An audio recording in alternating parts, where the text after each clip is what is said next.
Hello, fellow splitting geniuses. Welcome to another episode of Splitting Smart, where Heather and I get to have candid and informative discussions with divorce and well-being professionals.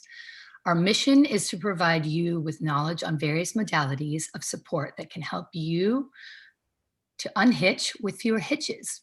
I'm Lila Aiken Ali, a divorcee, a divorce coach, and the founder of Split FYI. I'm Heather Steer, a divorcee, a CDFA, a divorce coach, and the co-founder of Split FYI.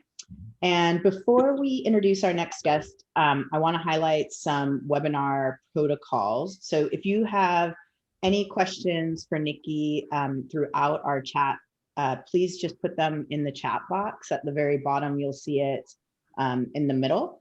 And I will be monitoring that throughout our discussion, and we'll try and weave that in at the appropriate time. We'll also leave some time at the end of our chat to open it up to further questions as well. So today we will be in discussion with Nikki Bruno, a divorce coach also, and the founder of the Epic Comeback program and podcast, both are fantastic. Nikki is also a proud single mama of two, world traveler, singer, and scuba diver. In 2019, after a generation in Boston, she embraced a new chapter and moved to Los Angeles. Yeah, fellow LA girl. Yeah. In today's chat, we will discuss how Nikki's own belief system, her divorce story, her healing, and epic comeback was the catalyst to her new calling at the age of 42. Sorry, we revealed your age. Okay, it's all good. It's all good. We're older. We will get a better understanding of how and why to use a divorce coach, and how Nikki applies all her own experiences and those of others who have staged epic comebacks in order to provide her clients with the right deep dive experience that will get their mojo back, find their freedom, and take action to meet their goals. Nikki, thank you for being here with us today. Thank you so much to both of you, Heather and Lila. I'm so excited to talk about all of this with you. Great. Well, I know that you've had your own experience with divorce, and it was a difficult one, which I believe lasted 3 years. So what resonated with me is your belief system that you share on your podcast, and how, this whole epic comeback, that you find yourself in a difficult situation and then, you get through it, because we're resilient. And there's so many different ways, of course. And I think that how you collated all other people's stories in your own to create this is fantastic. Could you talk to us a little bit more about that? Oh, of course. Absolutely. So while I was going through my divorce, I would say, yes, it lasted 3 years. It was a traumatic, high conflict divorce. And for the first maybe 1.5 to 2 years, I was in survival mode.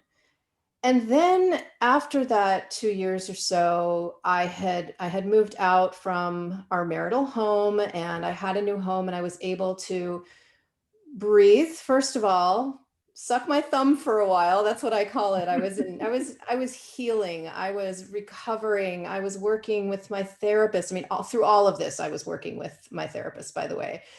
And I decided on one day, I had a turning point when I literally looked in the mirror and I said to myself, Bruno, this isn't funny anymore. This just isn't funny anymore. I was an adult when I got married. I was an adult throughout my marriage. I'm an adult now. I am not going to be a victim anymore. I'm going to take responsibility for my future, and I'm going to stage a freaking epic comeback. I'm not just going to survive this. I'm not just going to limp my way through and beyond it. I'm going to make a major comeback. And that is what I'm all about in the work that I do, in the guests that I have on my podcast. It's about getting over it, getting beyond it. And the thing about divorce coaching is that, and the thing about coaching in general is that what we do is we help our clients to remain goal focused and future focused and action focused. That's what coaches do. And as a coach, I'm helping my clients to keep their eye on the prize through and beyond the divorce process. And what I tell my clients is the prize is not the end of your divorce. That's a huge milestone, and that's like a sub prize, right? Like that's an important moment. That's an important day. I remember Like the leaving the quarterfinals. right, right. Like I remember walking out of the courthouse. It was a sunny day in Cambridge, Massachusetts, and in May, and my attorney and I walked out together, and I was just, the sun was in my face. That was a really important day. But the real prize is the life you get to build after your divorce, and you know, the new life that you get to build. That's what I'm about. I'm not about the ins and outs, the logistics of the actual divorce process. I know all about them and I help people to understand them, but I'm about the epic comeback. And the way that I created my methodology, my curriculum, I'm a geek about this stuff. I have a master's degree in education. I used to be an English teacher. And in my programs, I'm using with my clients the methodology that I've created, which is called the Epic Comeback Journey. And the way that I created this methodology, as you were mentioning, Lila, is I have studied and continue to study hundreds of real life comebacks, because when I want to know how to do something, I study it, I geek out on it.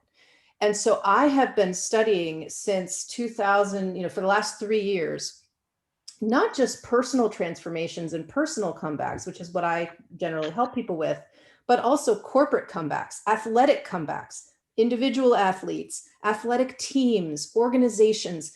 And as I have studied these people and organizations, I've asked two questions. Number one, what are the human qualities that it takes to make a major comeback in your life and in your organization, your professional life, your personal life? What are the qualities that it takes? Things like grit, things like self-loyalty, things like belief in yourself and in where you want to be. So that's question number one. Research question number two has always been what is the pathway? What are the steps and actions that people and organizations are taking in order to make that comeback? Mm-hmm. And so these two questions and the answers to these questions are the backbone of my intellectual property, the backbone of my podcast, the backbone of my coaching programs, and the way that I consult with people. It's all about how you get to the other side and beyond. So I love this. I mean, I love your passion for it and your approach to it and everything. I'm like, right on, sister. Like it is, it is, I went through something similar where I did that look in the mirror. I was like, suck it up, buttercup. Sorry, I always get emotional during that. You got to go build a life. And I did a big reflection back. And part of it was like taking back your power and, not abdicating it to anyone else, and showing yourself, your children, and by the way, your ex, how much you can still survive and thrive and, have that comeback without them. And that's so empowering. I mean, there is something about that. So, and you mentioned, grit and self-loyalty, and those are absolutely key character traits. I would love to hear how it is that you help people who may not have those things innately, or they've lost it, they've lost the plot, right? Mm-hmm. How do you get them back on course to have that again, or to create it at all? And in a new world, like we now sometimes are single parents, we may have had it in our previous lives, and you evolve as you have all these identity shifts, which we talk a lot about, shifting identities. So yeah, I would love to hear that. It's amazing. I love that question, Heather. And the fundamental question is, how do I take back my power? I know that I need to take back my power. How do I do that? And when I first start working with a client or with a group of clients, the first thing that I need to know, that we need to know in order to work with each other effectively and in order to get onto the epic comeback pathway, is what makes you an outstandingly, amazingly, incredible, badass, kick-ass human being. And what makes me a good coach, one of the main things that makes me a good coach is my fundamental rock solid belief that every single person is wonderful, amazing, talented, powerful, and incredible in some ways. I also like to say, I like to know about myself, not only what are my superpowers, what are my strengths, what's amazing about me. I also like to know, what do I really suck at? Like, what are some things that are just not up my alley? Because that's, again, it's about self-awareness. Part of it is about self-awareness. And I think self-love comes from loving our whole selves and all of the various aspects of us, including the things that are our blind spots, our weaknesses, our areas where we're just kind of jerks or whatever it is. Or not amazing at, because those things can be things that undermine you. If you're not aware of them and you focus on them and you're like, that's like my shortcomings, like, and we in our self-talk in our heads tend to focus on that anyway, like we're our worst enemies in our heads. Yes. So I think That that's can be your superpower as well. Yeah. I mean, sometimes your weaknesses can be. I mean, there are things that I say, like, I'm kind of naive in some ways. I'm like, well, actually, that's nice. Sometimes it works for me. Sometimes they work for you. So yeah, I think it's great that you have you're really self-aware, and what you're saying is exactly what this is your time. It's their time to start getting to know themselves, not as the wife, not as the mother, not as the husband, not as the role person, is themselves, who they are. So. In the most positive, even divinely positive light. Mm-hmm. Because divorce is a time, especially in a high conflict divorce, there are some divorces that are much more amicable than others. They're all painful on some level, but they're not all necessarily super traumatic, and they're not all high conflict, and they don't all involve abuse, and they don't all involve really gross, disgusting criminal behavior, right? Mm-hmm. But if you're more on the high conflict end of things, then divorce is a time of, and the time leading up to divorce, by the way, is a time of intense self-doubt, self-hatred. If there's a high level of conflict, you're receiving messages, and you probably have been receiving messages for years, that you're not such a good person, that you're not such a good parent if you have children, that you're not such a good spouse, that you're just not such a good doobie. Mm-hmm. And so that's really the fundamental step one that I'm doing with my clients. And I have created an assessment that's called my Superpower Finding Assessment. I haven't like applied for a trademark or anything like that, but it's what I love to do most in my coaching work, is to have this very powerful conversation that lasts anywhere from 30 minutes to an hour and a half. And it is specifically designed to help elicit from people, what is the essence of what makes you incredible? And what are your superpowers? And those are the fundamentals. I'm constantly reminding my clients of, these are what we've agreed are your superpowers. This is what makes you a badass. This is what makes you a rock star. These are these moments you told me about in your life when you absolutely kicked butt, when you were feeling powerful, when you accomplished something amazing. And by amazing, I don't mean you won a Nobel Prize. By amazing, it could be like, look at this incredible volunteer event that you put together. It could be a fundraising event. It could be, it doesn't have to be a book you published. I've had so many beautiful, badass moments that my clients have told me about.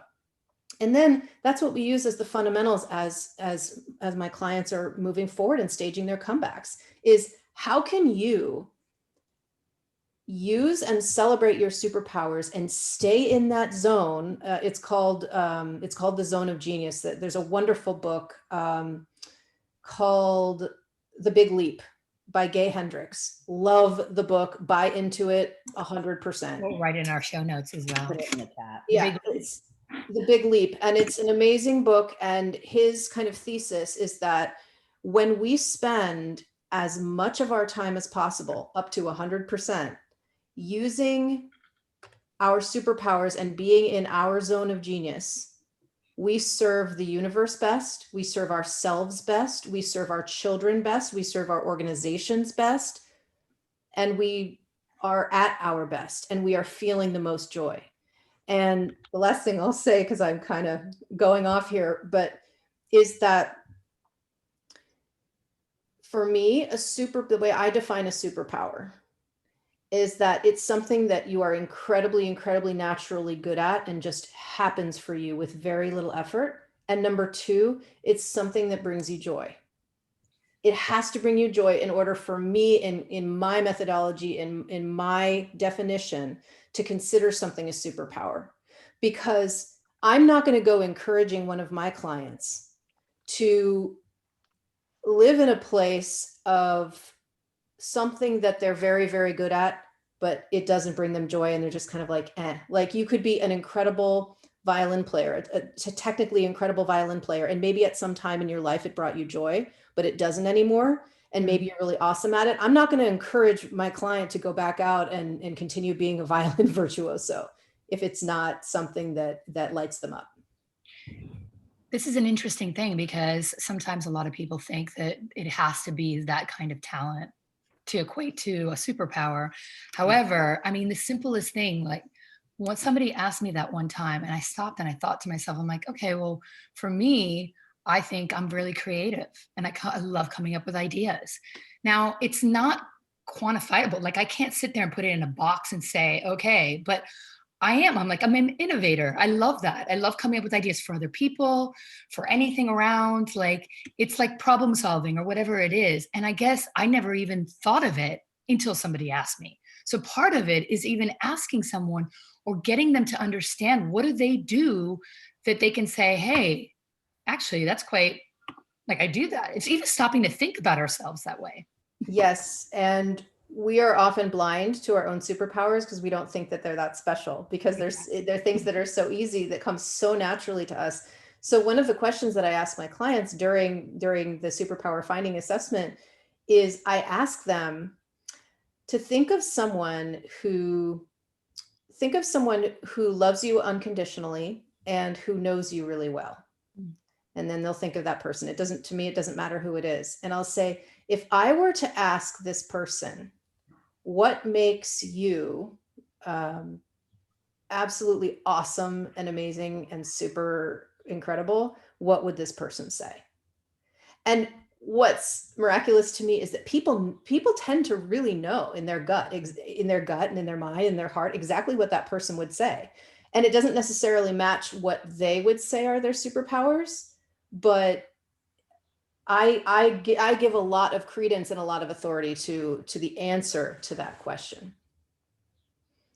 Yeah, that's really, I was just going through that exercise in my head. And I was, because earlier I was like, oh, I think my superpower is this. But I'm like, oh, if I really think about maybe what my mom would say, because that probably would be the person that would pop into my mind, it would be different. Yeah. So no, that's really interesting. So what do you think is one of the most powerful observations across, because you have studied across, athletes, people going through divorce, executive function, high functioning people or successful people, are the essential things to the epic comeback? Like what are one of the, kind of the key, like if you were going to boil it down, I think the superpower thing is fantastic. Mm-hmm. But what is it that they did? How did they flip the switch? Mm-hmm.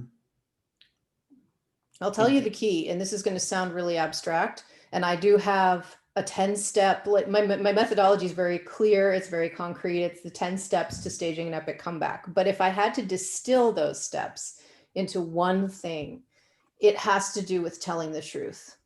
It has to do with telling the truth to yourself, to really, truly being reflective, getting very quiet, and deciding that you are going to open yourself up to the absolute truth of your own experience, of your part in whatever has happened. So I will mention at this point, I work with folks who've gone through divorce, but I also work with folks who've gone through other types of traumatic and life-shattering experiences, generally divorce, illness, and loss, because the epic comeback it's a methodology and a pathway that applies to anyone who's making an epic comeback in their lives. But to go back to telling the truth, that's really what it comes down to is one of the steps in my methodology is called reckoning, and it's one of the very early steps. The first one is that turning point that I was talking about, and that Heather, you had as well, that looking in the mirror when you decide that things are going to be different and you are going to take back your power and you're going to take that full responsibility for your future. The next step after that is called reckoning, and it is intensely important. And it's about taking kind of an assessment, like a status check. Where am I? What has happened here? What is stacked against me? What have I lost? What have I gained? What have I learned? How did I F up majorly? If that's the, if that's the kind of language that appeals to you and that helps you face the truth. And what are some things that I really need to know now? And that's hard. Yeah. It is hard. That's why so many people avoid therapy, avoid coaching. They want to be as far away from those painful feelings and as far away from any kind of mirror that will show themselves to themselves. It's hard. It takes so much courage. It takes so much courage. But it is the key to making an epic comeback. You need to face the truth of where you are. And I'm not just talking about the bad. I'm talking about the good, the bad, and the ugly. That's why the superpowers are so important, is that when you open yourself up to the truth of where you are, what's happened, how you're responsible, what you've lost, what you've gained, what's stacked against you, it's so important to open yourself up to the truth of the positives, to the truth of the incredibleness of who you are. Because otherwise you're not gonna have the mojo, you're not gonna have the motivation, you're gonna be finishing your epic comeback before you've even started it. You have to believe in yourself. You have to believe that you are a worthy, valid person.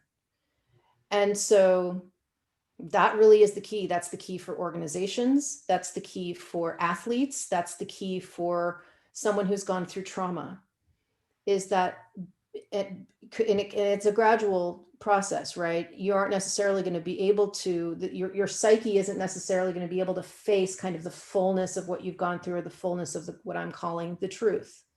So it's going to maybe be a really gradual process depending on the level of trauma that you've gone through, right? But it's still very, very important to do.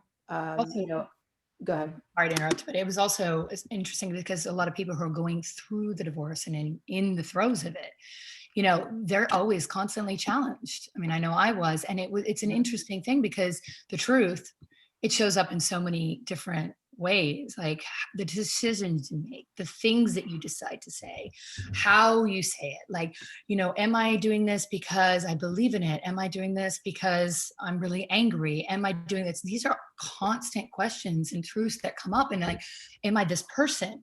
Plus the noise, because everybody has something to say when you're going through divorce. Like, you should be doing this, you should be doing that, you should. And like, to try to cut out that noise. And that's why coaching is so important, because it's like the buffer and going, okay, let's not think about what the other person is saying, what the other person's doing, what the families are doing or saying.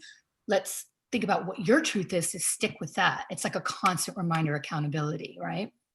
Completely. Your epic comeback, my epic comeback, was not about my spouse at all. It has nothing to do with him. And why should it? It has nothing to do with him. He's part of my life. I have a relationship with him. We share children. I'm eternally grateful that we share children, that we created children together. There are lots of things that I'm grateful to my former spouse about.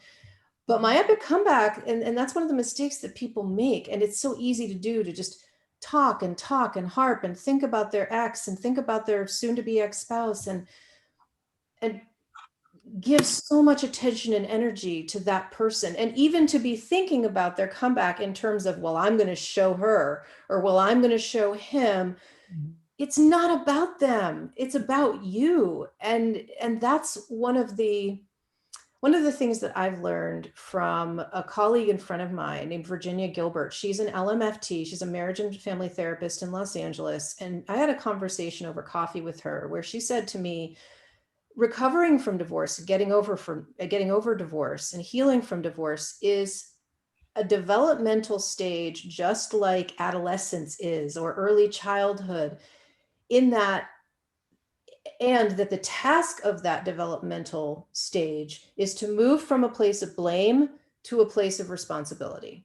Mm. Now, and there's a lot in there. There's a lot to think There about. is a lot in there. I still think about that. And Having teenagers, I see that developmental stage of blame versus responsibility. Yeah, well, it's the moving beyond a divorce.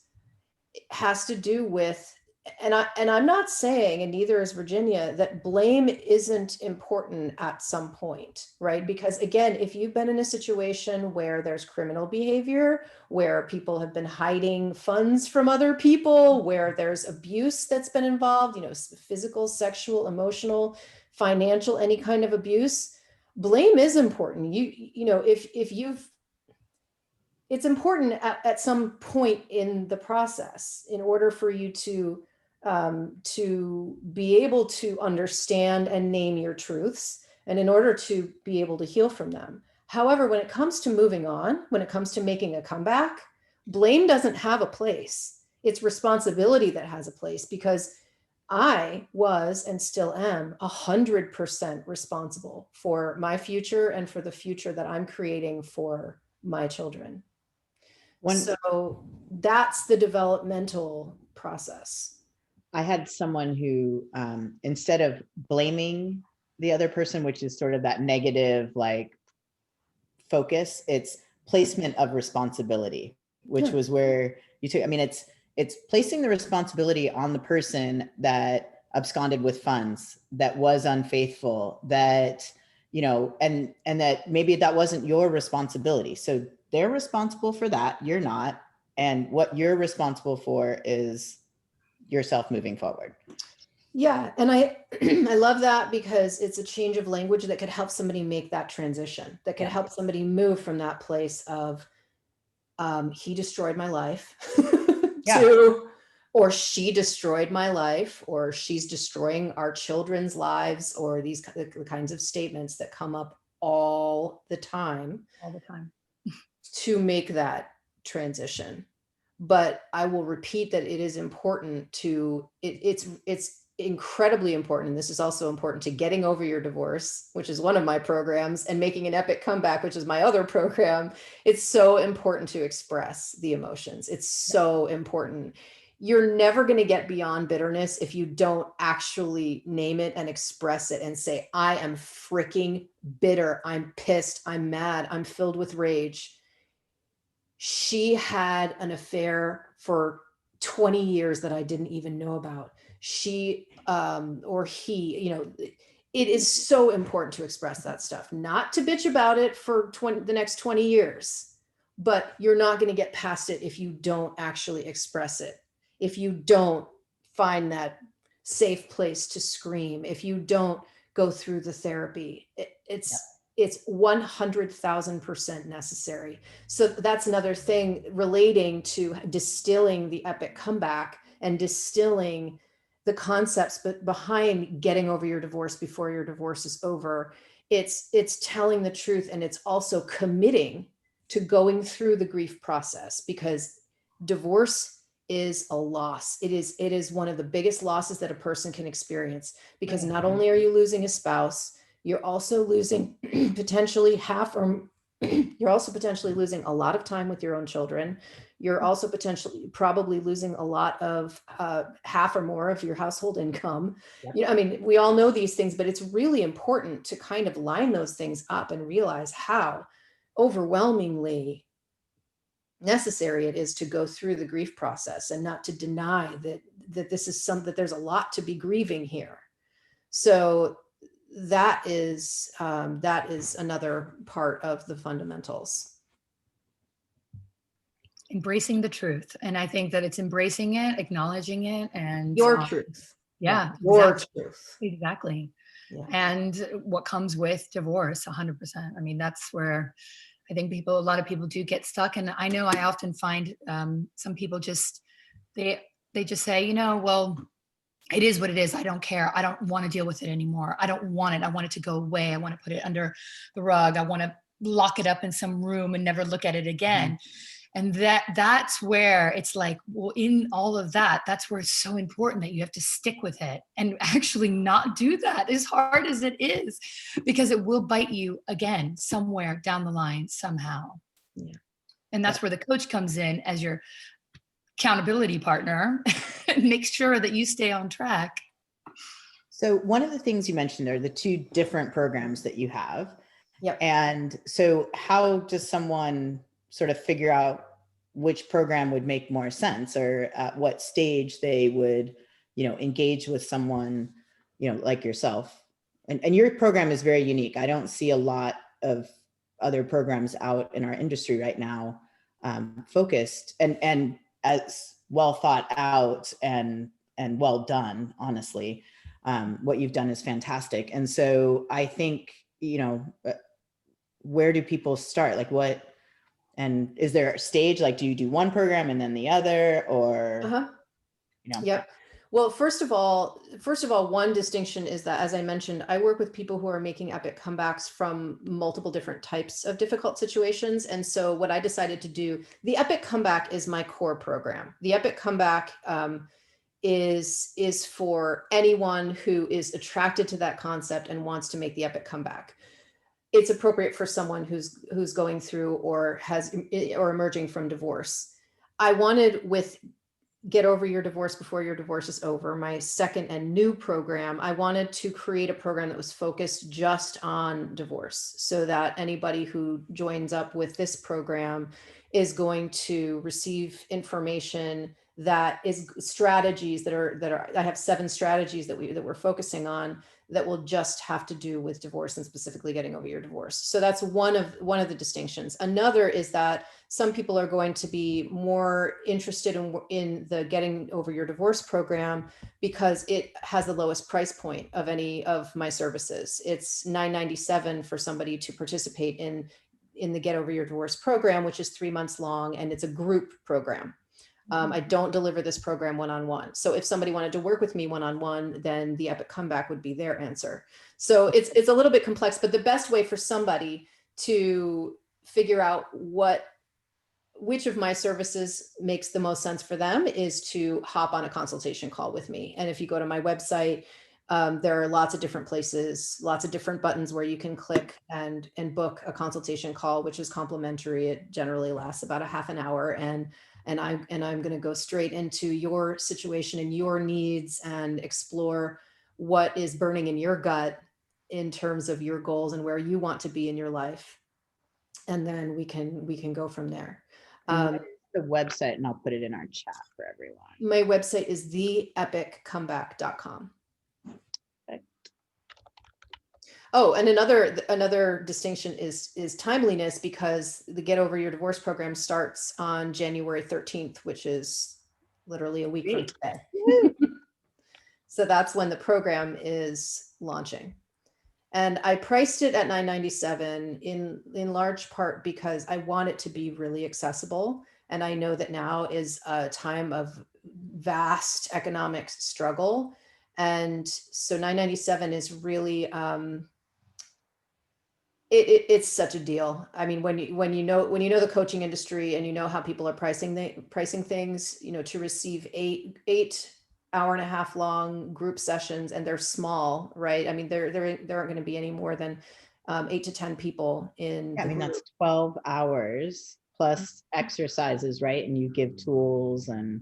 So you have journal prompts each week, right. And also I also include 2 private sessions with me, and at a price like $9.97, that's really unheard of. And I'm not saying that to sell it. Wow. Yeah, that's amazing. It is. It really is. And I'm so passionate about this topic. I'm so passionate about people getting over their divorces, not only for their own benefit. And that's the number one kind of benefit that I focus on, but also from a societal standpoint. Yep. Think about how much better children's lives are going to be when their parents are getting over their divorces and moving on in a powerful way, as opposed to remaining stuck and embittered and angry and trying to trashing the other parent to the kids. I mean, divorce is so common that we can't think of it as the exception. We can't think of a co-parenting situation as being like this alternative kind of situation. 40% of children these days, of babies these days, are born out of wedlock. So co-parenting it may not be the norm, but it might not be long before it becomes the norm. So think about a population of divorced people who have gotten over their divorces quickly and completely versus a population of people who haven't. Yep. Oh, 100%. That's, I mean, it's obviously what our passion is as well, and why we're trying to build a platform to serve a much larger place than also our private practices would serve. Yes. So, I mean, I think it's just fantastic what you're doing. I love it. Thank you. Thank you. And I think it's fantastic what you all are doing. And we need big platforms. There's a lot of cultural change that in my opinion, needs to happen. Nope, that's why we're linking arms and walking down the path together. It's fantastic. Yeah. So are you going to offer this program kind of quarterly? Because I see, we're in divorce month. It is January. We'll date this webinar was recorded in January of 2021. And so I could see some people needing this in a few more months because they're just, this happens to be when we see the upswing of divorces. Mm-hmm. So is this a program that you will continue to offer and quarterly? I'm going to see how it goes. I'm going to see how it goes this time. I mean, I would say at least twice a year. Perfect. And I'm going to see how it goes. And I'm definitely putting resources into marketing this. And one of the reasons I'm glad you asked that, Heather, is that there's an extreme, how do I say this? There's a lack of understanding for a lot of really good reasons. There is a lack of understanding of the benefit of working with a divorce coach. It's kind of it's a newer concept, a much newer type of professional than obviously an attorney, a mediator, a therapist, a financial advisor. Divorce coaching is something that's relatively new. And it can be hard for people who are going through divorce to kind of justify to themselves the investment in working with a divorce coach, even an investment like $997 for a 3-month program. And I understand that, and I'm coming to understand that the more that I do this work. And so I want to be part of, and I have been part of, educating the public, educating the consumer about the value of a divorce coach. And one of the main values of a divorce coach from the point of view of a consumer is a divorce coach helps make your divorce cheaper and more efficient, meaning faster. A lot of people have no really reason to know that. But if you are working with somebody who can coach you strategically through the process of divorce, you're going to hire the right people. You're going to make sure that the people you do hire are the best fit for your situation. And you're going to avoid some very costly mistakes that a lot of people make during their divorce. Yeah, a divorce coach helps you communicate, optimize communication with your ex, optimize communication with your attorneys and other resources. They help you think through in a clear space with an independent person that's not, your friend, your parent, your sibling, someone that's more emotionally invested in the discussions. And it really is about, you and your specific case. So it's so powerful, the work that a divorce coach can do. And to your point, save a lot of money in the process and heartache. Yes. And I will also say that another obstacle to people working with divorce coaches, other than not being aware of how valuable they are, is that it can be hard to find a good one. And that's partly because in order to call yourself a divorce coach, you don't have to have any particular types of credentials. So it can be difficult to identify somebody who really is going to confer those benefits to you, who really is going to make your divorce faster and cheaper and all of those things. And it can be hard as a consumer to vet potential candidates of divorce coaches to work with. So I would say that credentials are important. Having a significant conversation with at least 2 to 3 divorce people who call themselves divorce coaches. Find out how many clients they've had. Even if you've been somebody has been in business as a coach for 3 years, that doesn't mean that they've had more than 3 clients necessarily, right? So Great. it really is important to ask questions, talk to one of their clients. I highly recommend asking a potential divorce coach. I mean, same thing with, with other kinds of professionals. Talk to one of their clients, ask them. Don't just read their beautiful testimonials on their website. Talk to someone who's worked with them, vet them, and listen to your intuition. Your intuition in your gut will tell you, this is someone who is going to help me. This is someone who's simpatico with me.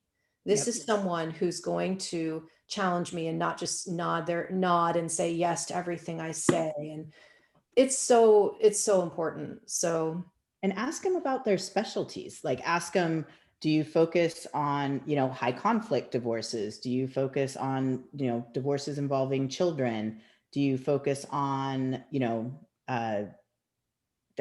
people who are older going to gray, I hate using this word, but gray divorce people? Do you focus on, what has been your portfolio of clients, and where have you found the most success? yes. And, I think, it was even in my early on practice, I figured out that I like to advocate for people. I don't like to mediate. Like, but I had mediation clients, didn't love it, wasn't my thing. And I wasn't really great at it, to be honest, because I always tended towards, the person that needed the advocate, which is what got me more passionate about the coaching, because that's, what I like to do. So I think that's a good question to ask a divorce coach as well. Do you focus on men? Do you focus on women? Do you focus on, and what has your portfolio been, for just from an experience standpoint? Very important questions. Yeah. Very important questions. And like you said before, there is a simpatico, it's a way, a demeanor, the words, the energy. We do a beauty parade with almost everything in life. We don't just go to the first doctor. We don't go just for the first whatever. So why would we not, for somebody who's helping us, even including lawyers, including therapists, everyone, it has to be a fit. It is so important. And people do speak a different language sometimes. So you also have to understand how they're resonating with you, what they're saying, what words they're saying, it's so important. But I do agree with you. And well, we all do. We're all coaches. We see the benefit. We've all gone through divorce. We've all made epic comebacks. And so, in the end, it's easier for us to say, yeah, this is one thing that I would have wanted during my divorce. I always said, I'm like, I need a divorce doula. Is someone to help me through this? And it didn't exist back then. And now, thank God this space is opened, and people see the value, and especially someone who's gone through it really can understand and add a little more of value towards it. It's not so clinical. They get it. They get what you're going through. They get your emotions. They've been there. They felt all of them, maybe different levels of it, but they felt it all. So it's true. It's true. And coaching really is different from therapy. And a therapist isn't going to be sharing with you almost anything about their own personal experience. And that's fine. It's fine. That's not what it's about. And coaching isn't all about the personal experiences of your coaches. That's not what it's all about. But my clients love that I'm willing to share with them some decision points, and my clients know, because I let them know, that I have a ton of empathy and why. They know that I get it. They know that there are certain types of things that they don't need to explain to me. Which is so refreshing. Because part of that is that you don't feel understood when you're going through something. When you're going through grief, it's very hard to be understood if somebody else hasn't gone through it, especially when you find your peers or your friends. Everyone's in different stages, but I do know that I was one of the first out of my peers at going through it. And I didn't have anybody to turn to. And most of them were getting married or having kids for the first time. So very hard for them to look at me. Part of it was fear from them. Part of it was, what do we say? I don't even know how to say this, or feeling guilty that their lives are going on as they should. And, I'm going through this, and I felt guilty. I didn't want to bring them into that. So it's also part of that is just having someone who understands. That's it. You don't even have to sometimes even talk about it, but it's someone who I know you understand because you've been there. So Huge, especially huge when your client is somebody who is going through something particularly high conflict, like any kind of abuse. It's especially important there, because going through a divorce, you're probably going to feel alone. Going through a divorce that involves a specific diagnosis or involves something really hairy, like I said, criminal behavior, domestic violence, all of that stuff, you probably feel even more alone. Mm-hmm. And in cases like that, I highly recommend working with a therapist and a coach. Right. Definitely. Well, if we don't have any questions, we're starting to wrap up our time, and I want to honor that. So I'm not seeing anything in the chat. So I really appreciate the time. What an awesome conversation. I just realized, I looked and I was like, oh, we're flying right through this. Yeah. So we really appreciate this. I'm super excited about your program and, the opportunity for you to your point. I think this does have such a positive impact on society at large. Mm-hmm. And, it's one family at a time, one person at a time. And the ripple effect of it is very real, and they get to share their great experiences. What happens when you go through a divorce is all of a sudden you become the go-to person when someone else is going through a divorce, and friends of friends of friends, I mean, you probably experienced it. I know Lila has. Like, I get phone calls, unfortunately, a little too regularly, because I do not wish divorce on anyone. But you become the resource, and when they get to experience a program like you're offering and get people to come back to it, that's amazing. So thank you for your work. Oh, of course, absolutely. And I will just say, as a personal, very personal testimonial, I have 2 children, and they're 8 and about to turn 6, and they are, gosh, I don't even know how, this is what makes me emotional. They are so much better off for what I personally have learned about this process and what I have professionally have learned about this process. And I'm very proud of the fact that my children have seen me rise. Mm-hmm. Beautiful. Yeah, that is beautiful. Yeah. I agree. In fact, and to that point, I really do use my daughter as that beacon. Sometimes I said, you know what, would I be proud looking at me saying, oh, that's my mom and she's doing that. And sometimes they don't even notice it, but it's me having that conversation in my head saying, I'm making these choices, and it's always for her. And I am doing that for me, but I'm doing those choices, making those choices, like hard ones, definitely hard ones.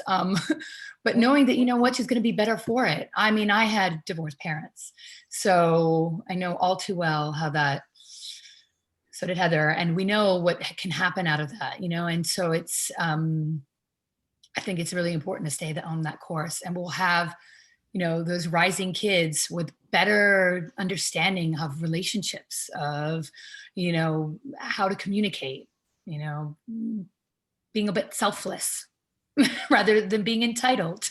So that's our hope, right? Definitely. Mm-hmm. Thank you, Nikki. Yes, thank you again. And stay tuned for another episode of Splitting Smart coming soon. Mm-hmm. Thank you. Thank you.